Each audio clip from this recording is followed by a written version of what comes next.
Here's what we have in store for you today.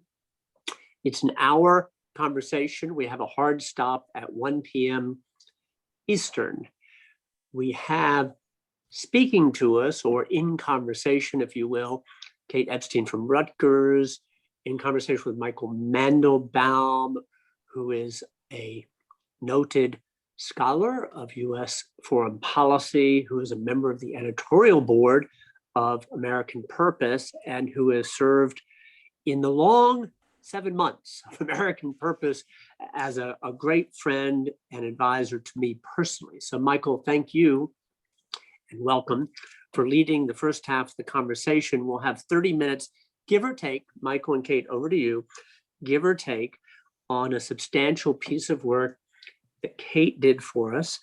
And I'm going to set aside the title and go right to the subtitle, A Plea from an Exhausted Majority. That speaks to a lot of what Kate has thought about and written about. It's both history, personal experience, and strong analytical skill brought to the subject at hand. I'll let them speak more about that. Kate is a historian at Rutgers. She's a friend of American Purpose. She's a friend of Adam Garfinkel, by the way, also from our editorial board. Adam brought you to us, Kate, and we're grateful to that. I also see on the line Dan Kennelly of City Journal, who played a role in the process of bringing your fine piece to light in a very important way. Welcome, Dan Kennelly. And so that's all my framing, introducing. It's a conversation between you two. If you haven't read it, Michelle High, our managing editor, or Robert, our assistant editor, will put it in chat. Kate's very substantial essay for us, but we're at your disposal, Kate and Michael. Michael, you have the reins. Lead us on. We're keenly interested. We're all ears. So thanks, everybody, and thanks, Kate and Michael. Thank you.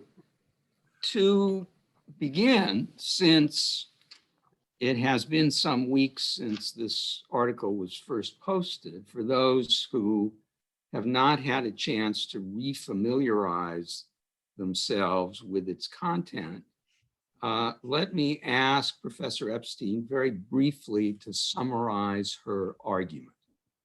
Sure. Thank you very much. Thanks to you, Michael, for doing this. Thanks to Jeff and to Michelle for all their help. And I'm delighted that Dan Kennelly is here. He did an amazing job editing the piece, and it's a lot more readable as a result of his interventions. So the sort of in brief, the piece argues that we are on a bad path as a country towards greater political violence, that kind of an extremism on the left is feeding an extremism on the right and vice versa.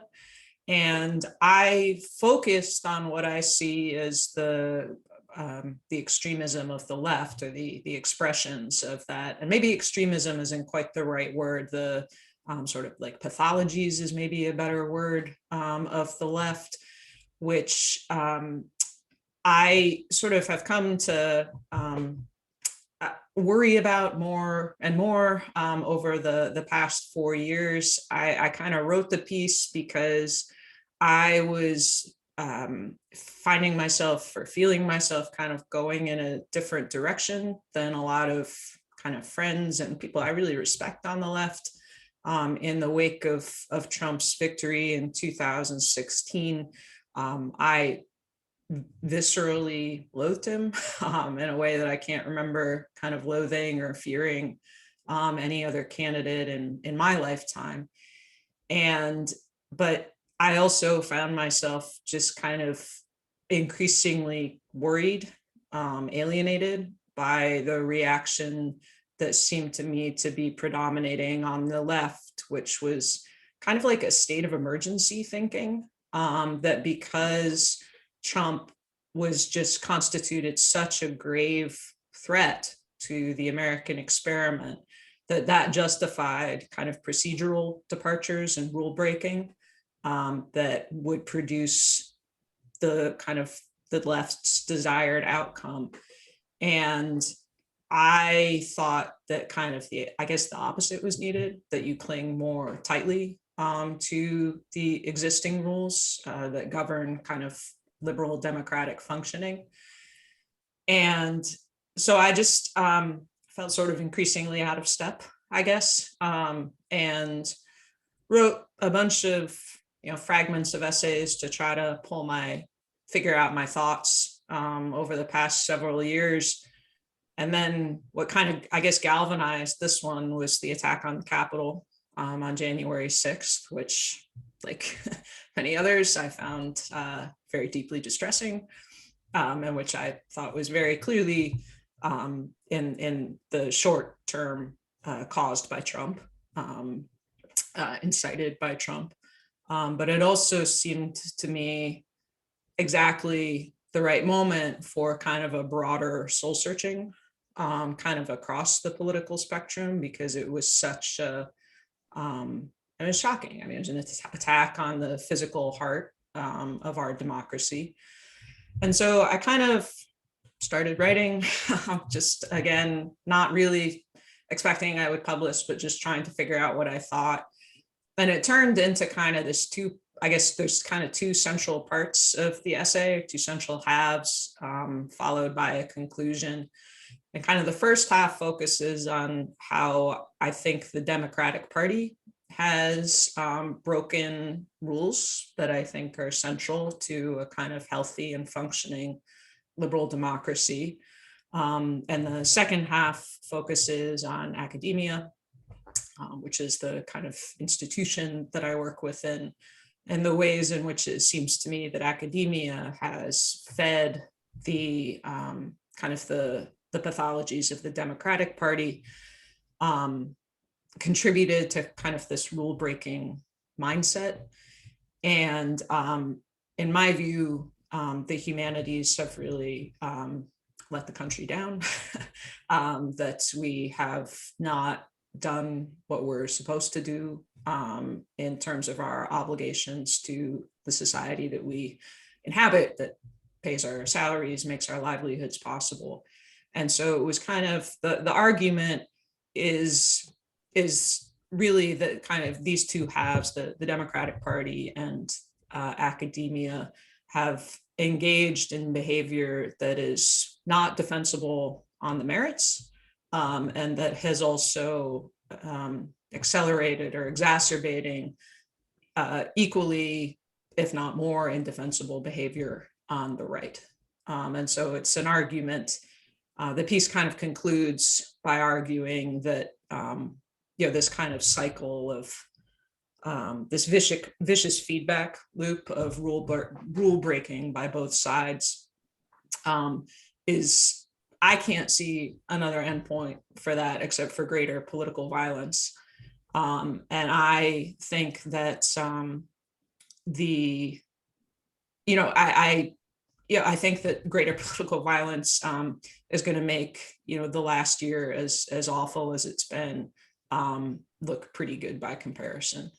And so the piece doesn't offer any kind of concrete policy fixes. It's more, I suppose, just a kind of reflection on almost like the proper spirit, I guess, in which we should approach the American experiment. And that's kind of, and that's my argument in the end, was kind of, if we don't want to go on the road to greater political violence, we need to back away from the cliff that we're heading towards. Thank you. Very good summary. Let me begin by noting that what has been all too thick in the air over the last 4 or 5 years, and that is the Weimar analogy and the F word, in this case being fascism.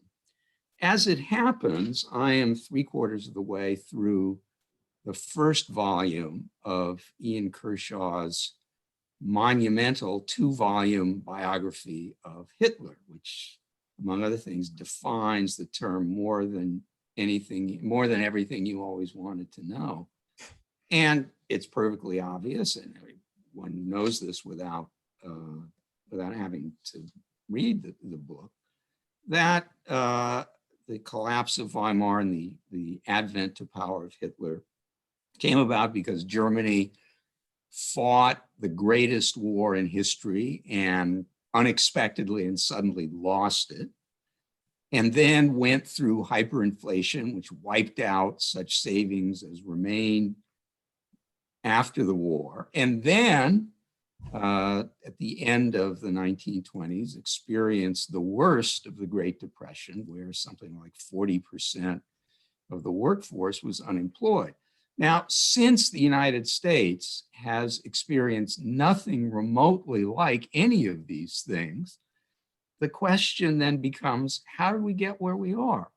We're not remotely in the circumstances of Germany in 1933, happily, but we are pretty polarized and angry, as you point out in your essay. How did this come about? That's a really good question. I don't know that I have the answer, although it's a question that I've thought about. I would say that the turning point probably happened somewhere between 1776 and 2016. So I think you could point to a bunch of different explanations. And I should say for me, although I am a historian, history ends for me in about 1945. I'm not a historian of kind of the modern United States, or for that matter, kind of the modern history of international relations. Although, I read, I maybe know just enough to be dangerous, but for I think sort of for me, kind of the modern kickoff point for the dynamics that plague us today are probably in the 1960s. I mean, everything I'm about to say, I think could be legitimately debated. But this is how I think about it. I think you kind of at the same time, you get in the 60s a backlash to civil rights and to big government, which are very closely related at that moment in time, but also can theoretically be pried apart, and have been to greater and lesser degrees over the subsequent decades. At the same time, as that happens, you get, I think, a backlash to the refusal of American elites to serve in the Vietnam War on the scale that they had in previous American wars, and a refusal to serve that's coupled by that is not coupled with going to jail on a large scale to protest. So there are various ways, draft affirmance, protests, but not a kind of a large scale open confrontation with the government at the critical point of taking the oath of enlistment. And that's kind of, I think that's not something that's emphasized very much as kind of a turning point, and maybe it just reflects my own interest in kind of the history of war. I was trained as a military historian, but that seems to me really important in kind of establishing the moral stature of elites in any country, really. And that just seems to have, that trend of elites trying to lead from positions of relative security or lead from positions of the rear, I think it seems to me, certainly today, just to provoke enormous anger among many Americans, particularly on the right, but I don't think only on the right. Then on top of that, you get kind of the destruction of economic security for many Americans, or at least a far more economically precarious existence, due to things that like many historians and scholars have written about, kind of deindustrialization, financialization, kind of just a move away from the quote unquote real economy, globalization. here I, as I say in the essay, I am a lifelong Democrat, and you may hear the Democrat in me here, but I mean, I am part of the reason I'm a Democrat is because I think that corporations have far too much power in this country, and their power has, I think, grown over the past several decades in ways that have contributed profoundly to the fragility of economic security for many Americans. That kind of loss of economic security has been accompanied by a celebration of the market as kind of the highest form of human organization. That sometimes, you get it referred, or the celebration of the market and the organization of everything around markets referred to by neoliberalism as a shorthand. And I think that at the same time as the educational system in this country has been under assault from neoliberalism from without, we've been collapsing from within. I think kind of the collapse of education in this country, which I see parts of every day in my classroom in terms of an inability to write on the parts of my students, even though the raw material is still perfectly there. Like these are, smart, earnest kids, but they cannot express complex ideas on paper. I think is due to a loss of rigor in the educational system, a loss of purpose by the humanities, due to, I think, a number of forces, but partly, as one that I sort of single out in the essay is what you might broadly call postmodernism, which I don't want to, postmodernism is a many splendored thing, and it's kind of been a stalking horse for the political right. And there's a lot of kind of things, postmodern ideas that I think have force. So I don't want to kind of paint with too broad a brush here, but Michel Foucault, this very influential French philosopher who's had, I think, a big impact on the American Academy, and in particular on the humanities. He was not a humanist. I think he was an anti-humanist. And I think that's a problem. Kate, let me interject here. Sure. You've made a telling list of causes. Yeah. Going back 50 years, kind of a long time. Yeah. But you, in your essay, talk mainly because it's what you're familiar with the Democratic Party and the Academy. You were a citizen of the Academy, as I was for many years, and the causes of our present discontents, it strikes me, those that you've listed, don't really apply to the Academy. That's the refuge for people who didn't go to Vietnam and didn't pay a price for it. It's a refuge from the market. The people in the Academy are insulated from the market. And yet, as you graphically depict, things seem to have gone rather badly wrong there. So let me qualify my initial question and ask you what's happened to the Academy, which one might have thought, or at least hoped, would be an island of calm and reason and objectivity in this rather turbulent American sea, and yet seems to be just another wave. How do we account for that? So something I talk about a lot in the essay, and probably should have mentioned in response to the first question you asked me about summarizing it, is wokeness, and which I think was basically birthed in the American Academy and has probably complex roots within the American Academy.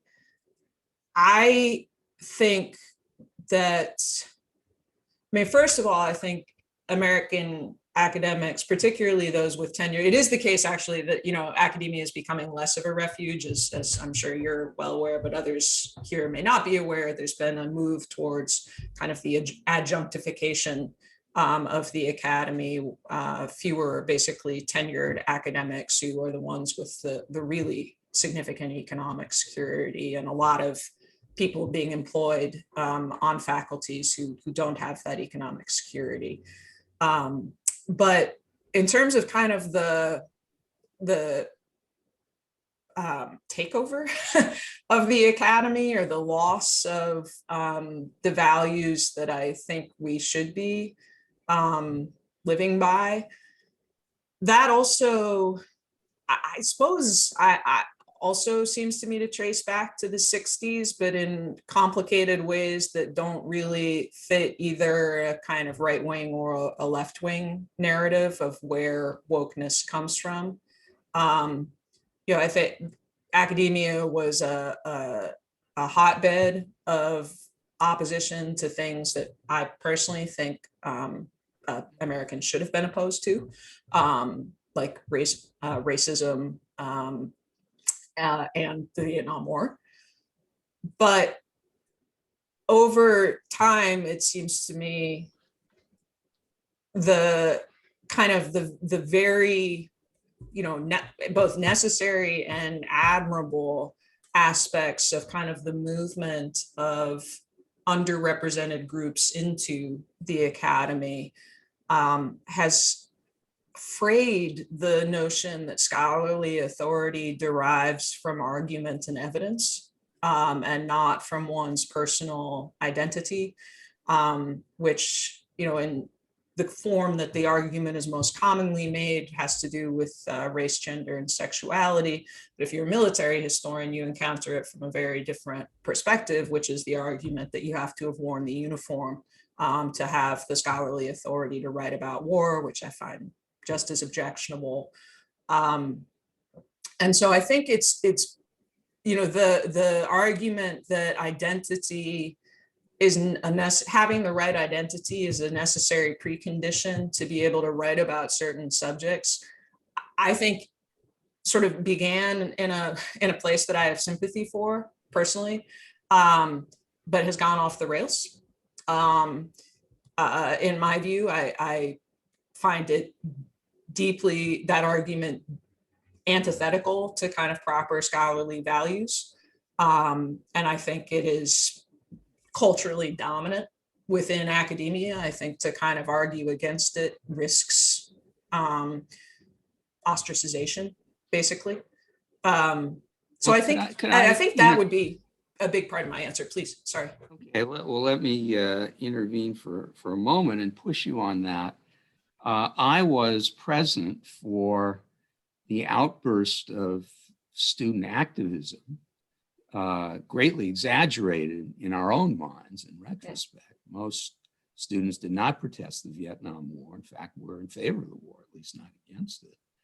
But in that, in those happy golden bygone days, in retrospect, what those of us who were protesting the war were accused of, I think had some validity, not the whole story, but it was said, we just didn't want to go.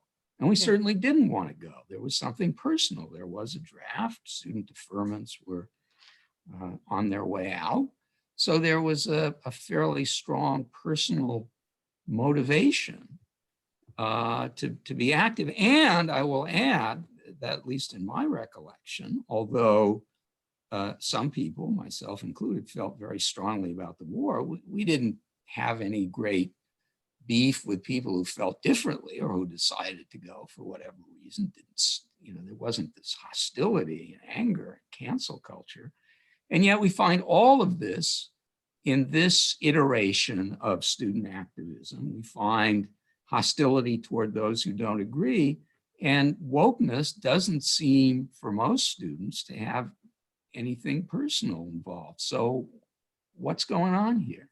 When you say wokeness for most students doesn't seem to have anything personal involved, what do you mean by that? Well, they're not going to be sent anywhere. It's not I see what you're saying. Affect their lives directly. They're not defending themselves in any way. Right. I mean, that's a complicated question. I mean, I think I can speak maybe best for myself here. I always worried that if I didn't hold the right views, most of which I think I actually hold, but that it would make me, if I didn't hold kind of the correct views on race or sexuality, it gnawed at me that I would be a bad person, that I would be racist, complicit in these very bad things. And I think my guess is for a lot of kind of student activists, it's actually coming from the student activists today.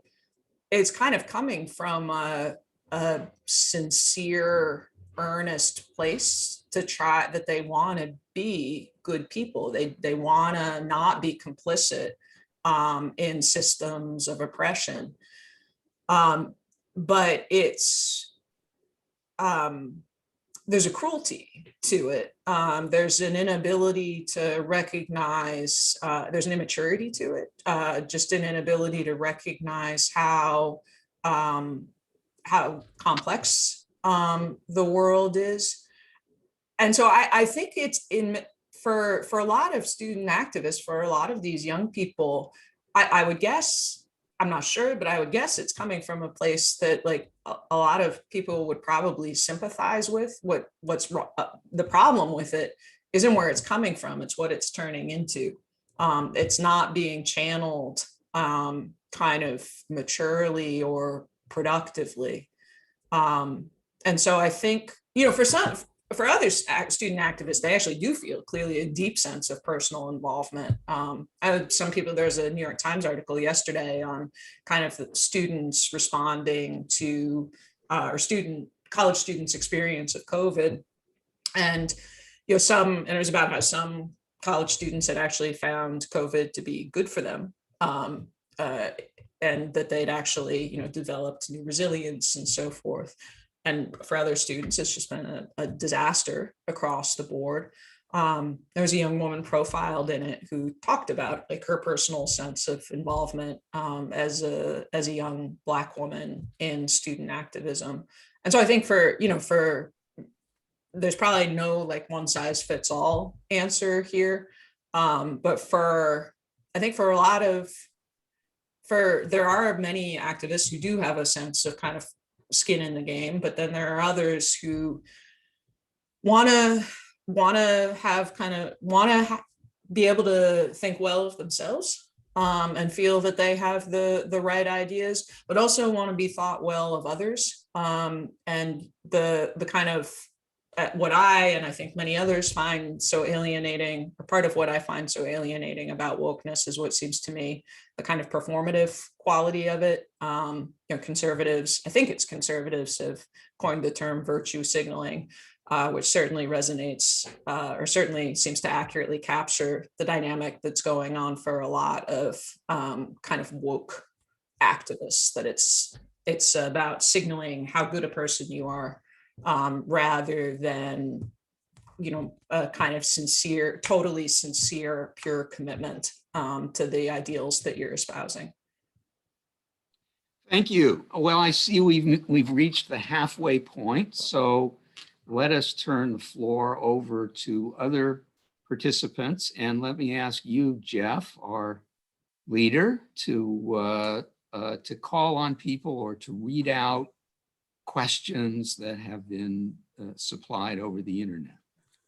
So Michael and Kate, thank you both. That was a great half an hour. And from my perspective, there are quite a few threads to pull on, as they say.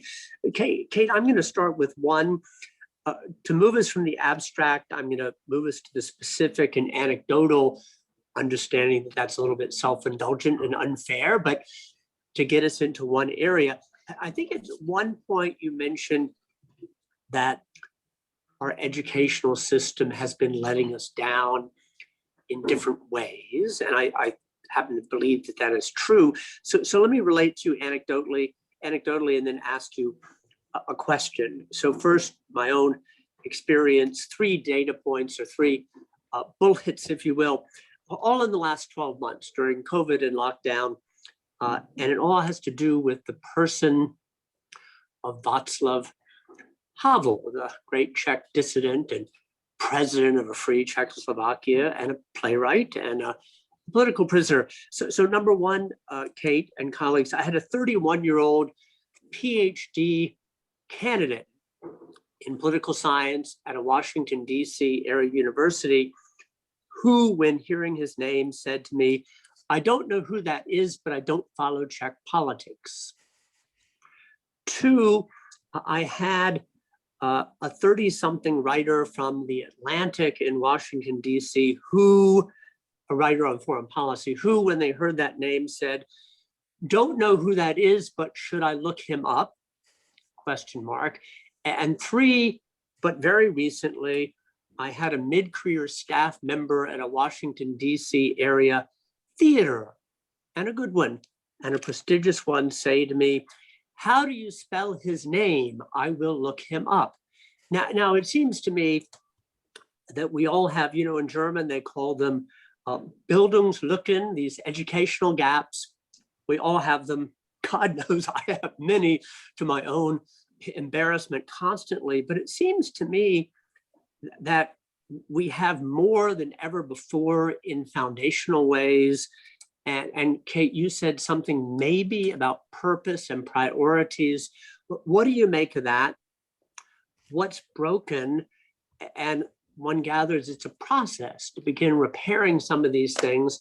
How do we think of a way forward in not just describing the problem, but repairing things brick by brick over the next years?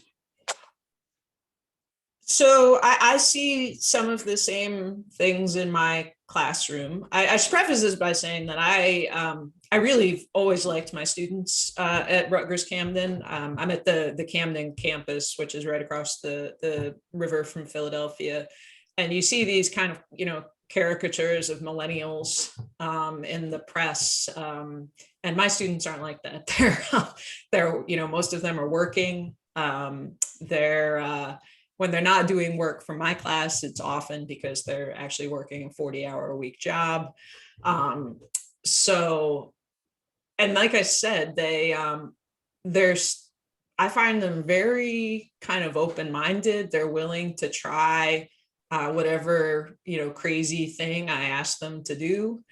And very, very respectful, all that good stuff. They don't have some basic kind of factual knowledge that one would hope college students would have. But in some ways more worrying to me is the writing, because the kind of the facts can be taught, although no, they're both worrying in different ways, because the facts reflects just, I think, or the loss of facts reflects a backing away from a commitment to teaching some sort of core narratives about the past, and you need something there to kind of practice all of the critical thinking on. And there's been, I think, a backing away from that. And then equally, if not slightly more worrying in my view, is the loss of an ability to write. And I figure that also probably has complex causes. It is most definitely not helped by social media, which I think of as anti-social media. But like the grammar of Twitter is the enemy of the humanities. The notion, the minimum unit for expressing a complex thought is a paragraph. It is not a sentence. And the inability to write just a properly constructed paragraph with a topic sentence, body sentences, and conclusion, which then fractally repeats itself through the paper, is just it's sad, actually. It really just makes you want to cry to see these kids unable to express like their intelligence on paper. And so those two things are what I think I'm seeing in my classroom that most concern me. And in terms of how to fix it, I don't know. It's the short answer. I mean, American educational policy seems to have been bedeviling us for decades. But it does seem to me that at a minimum, we're definitely not going to solve it unless we talk honestly about what the problem is, and define the parameters of the problem. And the inability, I can't see any way in which the inability to put complex thoughts on paper is not related to the breakdown of our civic discourse. I mean, writing citizenship is basically an extended process of complex argumentation. If kids cannot do that on paper in college classrooms, it is not going to bode well for their ability to be kind of productive citizens in a healthy democracy. Jeff, if I could, please, if Michael, I could intervene please. for a moment. Of course. Your experience suggests that once again, the Czech Republic is a faraway country of which we know little, which is what Neville Chamberlain, the British Prime Minister, notoriously called it at the time of the Munich crisis in 1938. I'm personally not surprised that students or people who are educated, or I should say who have credentials, don't know anything about Central Europe. Well, I think what ought to concern us is how little they know about American history, about the history of their own country, how poorly it seems to be taught in secondary schools, and how there seems to be taking over the secondary education of America, a view of American history as propounded by the 1619 Project of the New York Times, which is, to put it mildly, questionable. Let me add that in my long career as a teacher, dating back to the early 70s and now concluded, I found from the very beginning that the quality of written work steadily deteriorated, and I had the good fortune to teach very purportedly very smart students, or at least students in elite institutions. So they were presumably better than the average American student. And I think there are various causes for this, but one is that in order to be able to write, you have to understand grammar and usage. And then it has to be drilled into you, which means that teachers in secondary school and primary school have to tell you that some things are right and some things are wrong. And then they have to assign writing and they have to read it and correct it. And as all of us who have done this know, that is time consuming, not uplifting, rather dispiriting work. But if you want a population that has what Adam Garfinkel calls deep literacy, there's no substitute for it. And apparently it isn't really being practiced throughout the United States now. Could I just jump in? Oh, sorry. No, I was going to give it back to Jeff, but please go ahead. That's all right. Yeah, I just wanted to say I completely agree. I mean, it seems to me that the collapse of kind of the public school system in this country, I mean, my stepdaughter right now goes to what is purportedly a very good public school. And I am not pleased with what I'm seeing. It's, you know, it's not rigorous. And I think that it's not rigorous enough, that's for sure. And I think that the causes of that collapse, I think there's probably plenty of responsibility to go around, you know, the hollowing out of kind of public goods under assault from neoliberalism is one part. And that I would put more at the feet of the right. But one that I would put more at the feet of the left is, you know, you got to have grammar really matters. You got to learn to accommodate yourself to certain rules. Discipline matters. And I think that these are not things that are, you know, it seems to me that, you know, kids are being encouraged to do to express themselves, to do creative writing. And that's great. They need to learn to have some individuality and express that, but they do need to learn grammar, which is the glue that holds our languages together. And kind of rote memorization has been out of fashion for a long time. Sometimes there's no alternative but to do that really boring stuff, to learn really important skills. And then the other thing, I also completely agree about the kind of the growing role of the kind of 1619 project approach to American history. This is something I've reflected on, like my own changing mind about this. Like I went to a school where I think I got a very good education, but I think I also got, a very critical take on American history.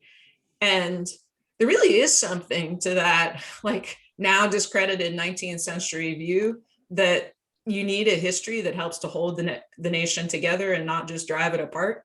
And the 1619 project does not do that. It's also just bad scholarship, which is my principal critique of it as a historian.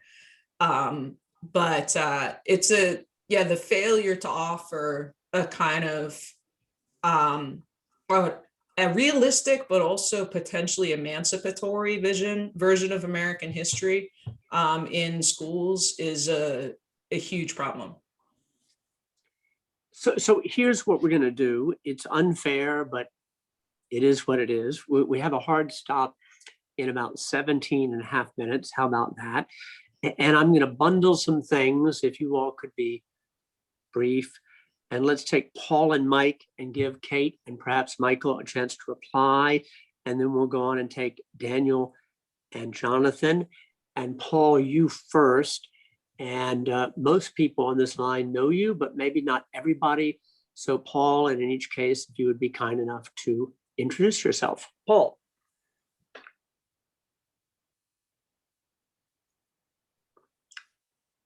You talking about Paul Perfect. Stebbins? Oh, sorry. Yeah, so I sent you the question.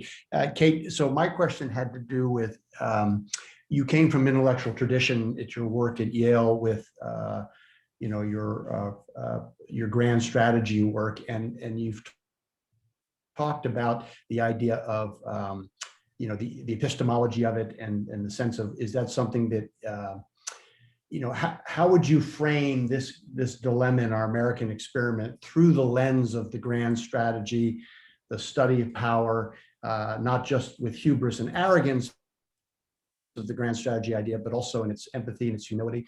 Yeah, I thought that was a very interesting point you made in one of our exchanges, and I wonder if that framing is something you might be able to help cast a window on this current moment that we are in right now in America. Sure. Paul, thank you. And Kate, hold your fire. And we're going to Certainly. get one more in, which may be related or unrelated. So bear with us. And I'm not the greatest Zoomist. I'm looking for Mike somewhere. Mike, are you still there with us? And as Mike returns or clicks back on, can I go to you, Daniel? You have your hand up.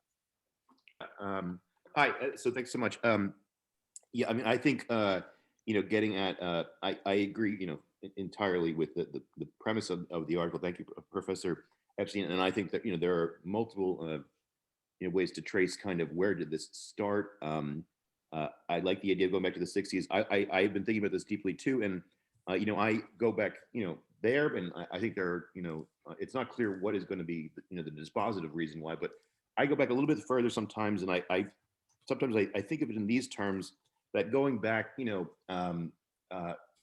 once the basic political unit had become the mass, I feel like toward the end of the 19th century, beginning of the 20th century, there seemed to be three basic kind of political ideologies as how do we make sense of organizing mass men in modern society. One of them was fascism. That burned out kind of quickly early on in the 20th century for a lot of reasons.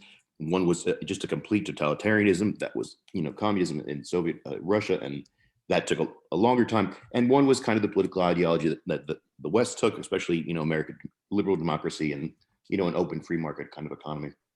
I kind of think of them as like both failed answers. All three of them failed answers to the question of how we, organize the mass in a satisfying way. And I'm kind of wondering, are we at the place where it just took, so Professor Epstein, do you think of it in these kind of terms? Do you see kind of like ways in which our answer to the question, the West's answer to the question, it took a lot longer to kind of show itself to be a failure, but it is now proving itself to be the same kind of result?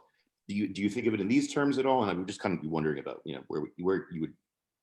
you would think about that. Okay, so before Kate, you have a chance to reply. Daniel, if you said it, I missed it, I apologize. In a word, who are you for the group? For the group, I get these invitations through Meetup. I am very sympathetic to this, the basic idea of this group. So I don't know if I'm a part of this group or not. I have been coming to the last 2 or 3 meetings or so. Well, Daniel, you are a part now. So Great, thank you for that. Welcome and thrilled. So Mike, you're back, but I'm going to read your question per your request in just a moment. In that moment, we'll bring in Jonathan Zimmerman too. So there's a lot there, Kate and Michael. You don't have to take up all of it, but pick a spot.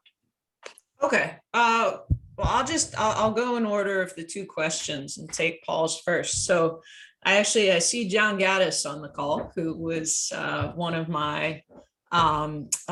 the 3 professors who ran the Grand Strategy program at Yale, the others being Paul Kennedy and Charlie Hill, who very sadly recently passed away. And so Paul and I kind of just talked a little bit about this, or corresponded about it as well separately. And GS, as it was known at Yale, was kind of the most important intellectual experience I had there. And for me, I think what I loved about it was a place that took kind of hard power seriously, military power, economic power, and also a place that took kind of the responsibility of the moral dilemmas of being in positions of responsibility, of command responsibilities seriously. And so I had always been interested in war growing up.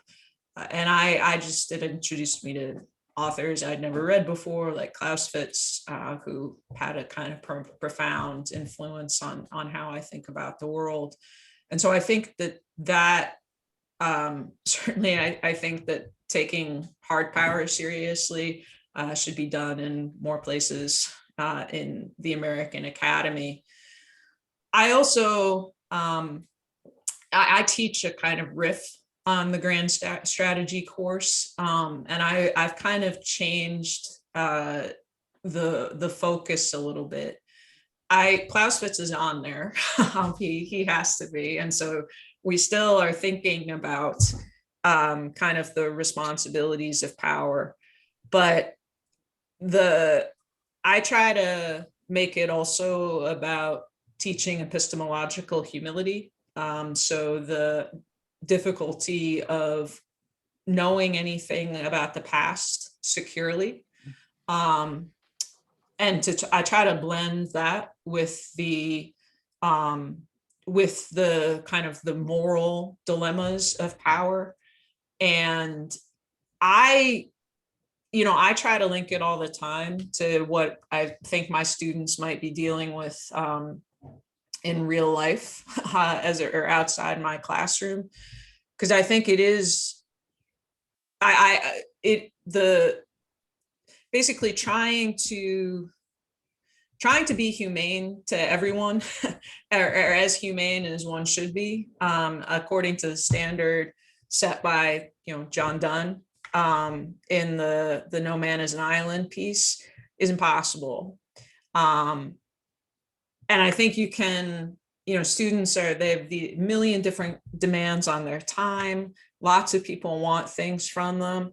And so I try to draw connections between, what's it like to be a commander who has to make choices about who lives and who dies? What's it like to be a historian, figuring out who belongs in the story and who gets excluded from it? What's it like to be a citizen, trying to navigate kind of a very complex informational environment? And so I don't know that my way is the right way, but I do think that, and I also, the other thing I added is that we do a section on nonviolent strategy. So they read King, and they read George Orwell has a wonderful essay about Gandhi, and think about kind of, does nonviolence escape the moral dilemmas of power or not? And so that definitely kind of informs the sense of dilemma that I thought grand strategy at Yale got across, the sense of moral dilemma that I thought the class got across well.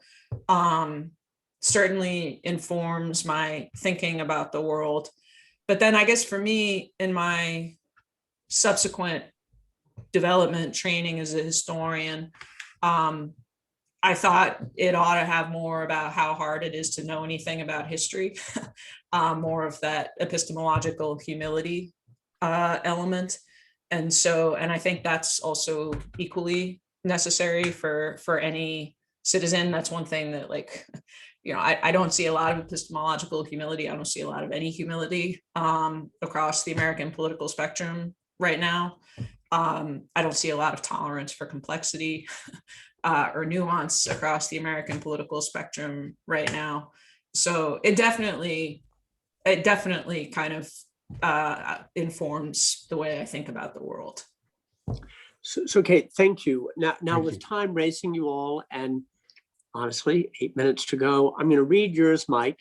And if I get it wrong, put a thumbs down and I'll do better. And then we're going to bring you in, Jonathan Zimmerman, and then we'll probably be at a point where we need to wrap up. Mike, as I understood your question written in chat, it is to the effect, what can responsible liberals do to counteract and contain some of the less responsible trends on the left? Is that a fair, succinct summary of what you were asking in chat? I'm going to take that as consent and yes. More specifically, Mike asked, what can Democratic politicians do? Thank you, and that's in chat. Thank you, Mike. And then Jonathan Zimmerman, let's go over to you now. Pair this with what Mike was posing, and then Kate, we'll see where we are in the few minutes left. But Jonathan, you have the floor, and welcome. Yeah, first of all, I just want to thank Kate for just a tremendous essay. I've been circulating it to everybody that I know. And, I'd just like to hear her talk a little bit more about both the genesis and the reaction to the essay. That is, how she conceived of it, how she constructed it, and also how people have reacted to it. I'm also a member of the highly self-critical left. But when I've sent it to people, there's been an enormously negative reaction in many cases. People say, well, how dare you be so critical of the left? So I'd just like to hear a little bit more from Kate about that. And also, since she teaches at a non-elite school, why she thinks that so much of this discussion is really fairly narrowly focused on the elites. People were talking about the Vietnam era recently in this call. And if you think about what happened during student protests at that time, think about the iconic tragedies of the era, Kent State, Jackson State, right? Like a mid-tier public university that most people never heard of, and then an HBCU. There were lots of battles at places like the one that Kate Epstein now teaches at. And yet that doesn't seem to be the case now. And I'd also like to hear more about why she thinks that is. Jonathan, thank you. And I know who you are, and many do, but for any who do not, would you say a word about you and your work? Oh, sorry. I'm a historian of the United States, namely mostly colleges and universities. And I'm also an op-ed columnist. And my last book is very much in the spirit of Kate's essay. It's a book about free speech that tries to remind both my students and my 20-something daughters that free speech has across our time been a radical proposition. And it's been at the heart of every great movement for social justice in this country. It's now been coded as a conservative value, which I see as radically ahistoric. And that's why I wrote the book. So thank you. So Kate, and to everybody, and really ultimately respectful of your time and obligations, Kate, you have 5 minutes to respond.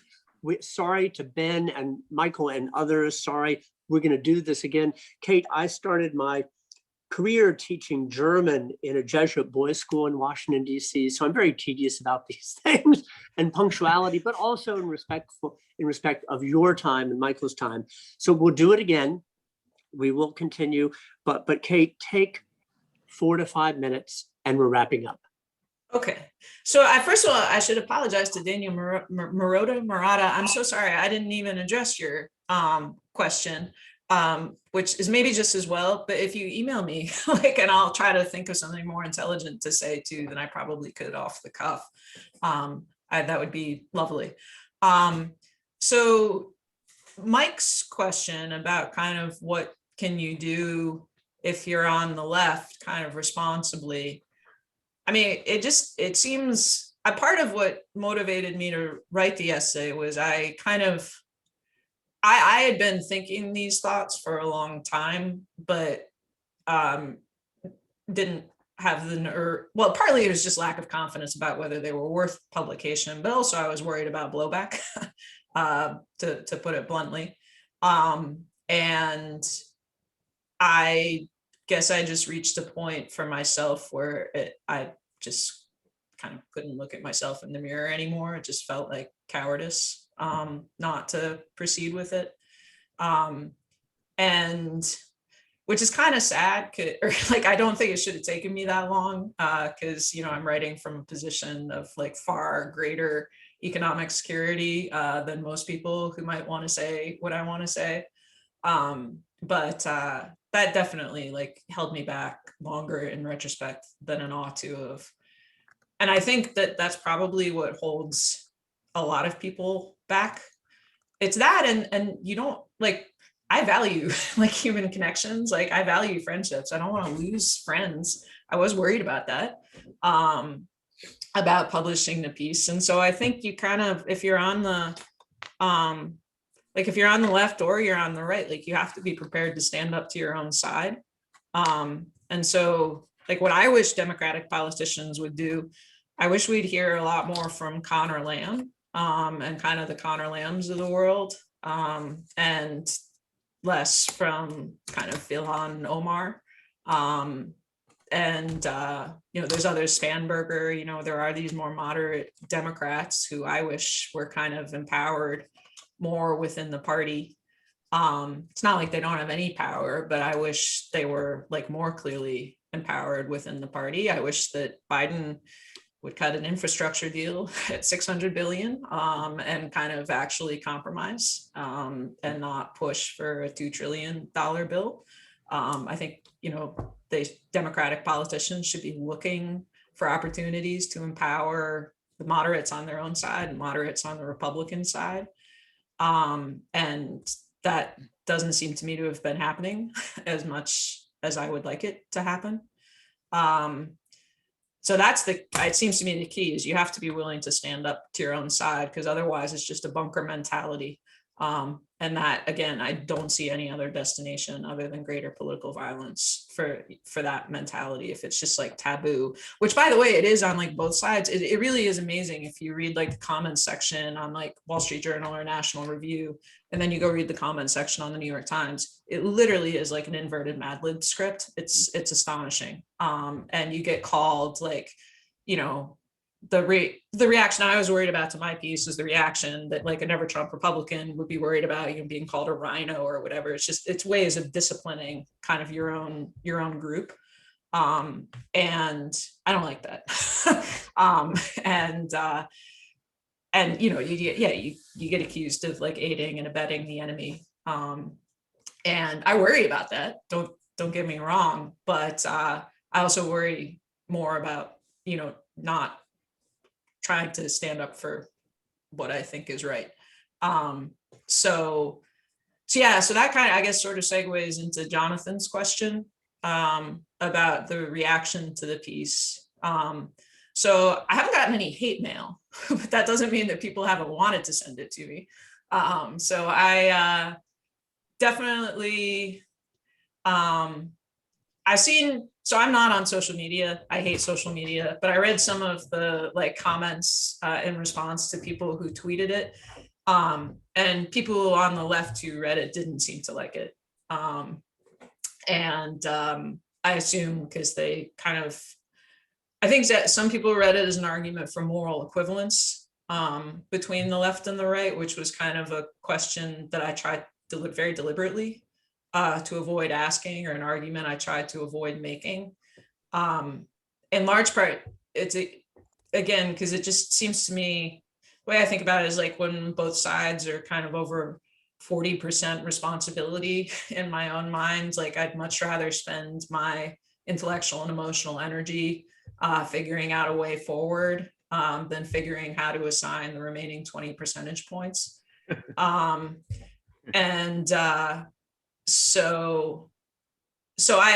So they're definitely like, I think that response is out there. It has not entered my inbox yet. I have gotten some like very lovely emails from people, one of whom I see on this call, who, just said the piece really resonated with them. And that was really, kind of validating. It's nice it's good for the ego. And it's also, it's nice to just know that like other people who feel the same way are out there. And then, I didn't know this, I guess Jeff and Michelle figured it out because the piece was getting a lot of hits. But all of a sudden, and I know Jeff isn't on social media either, but they asked the tech guy to look into it. And it turned out that Gary Kasparov had tweeted it and liked it. That was pretty cool. My husband's immediate reply, lest I get too swell ahead, was I was always more of a Karpov man. But that was, to have it come from someone like that who really, unlike me, has actually put his body on the line to resist Putin, was that really meant something to me. And he also got there were a lot of people in the comments who said to him, basically, how dare you like this piece? She's clearly kind of aiding and abetting the wrong side here. So like that reaction, I know is out there. But as I say, I haven't been kind of confronted with it directly yet. So Kate, thank you. Kate, in our next session, I'm going to ask you, who is Gary Kasparov? I know he's a hockey player and he comes from Eastern Europe or Ukraine, but in the next case, I'm going to ask you, who in the world is that? So you all do me this favor. If your camera is off and you're in a position to do so and inclined to do so, turn on your camera just so we can see you and say hi, bye before we adjourn. In times of lockdown, it's kind of nice. Thank you all for that, and to see you and say hello, and to thank all of you for your valuable time. And I'm sorry we didn't get more people into the conversation. And to you, Kate and Michael, both of you in your own rights, what wonderful work you do. Michael, elegant in managing and leading the conversation, and Kate, a beautiful piece of work. You both, in my view, illustrate and epitomize things we're missing, and I'll call them things like this: putting curiosity before judgment, and maybe putting investigation before outcomes. You're both so countercultural, and we admire you greatly. So Michael, thanks. Kate, congratulations on a splendid piece of work. To everybody, stay safe. Have a great week. Hope to see you soon. Thank you all. Thank you.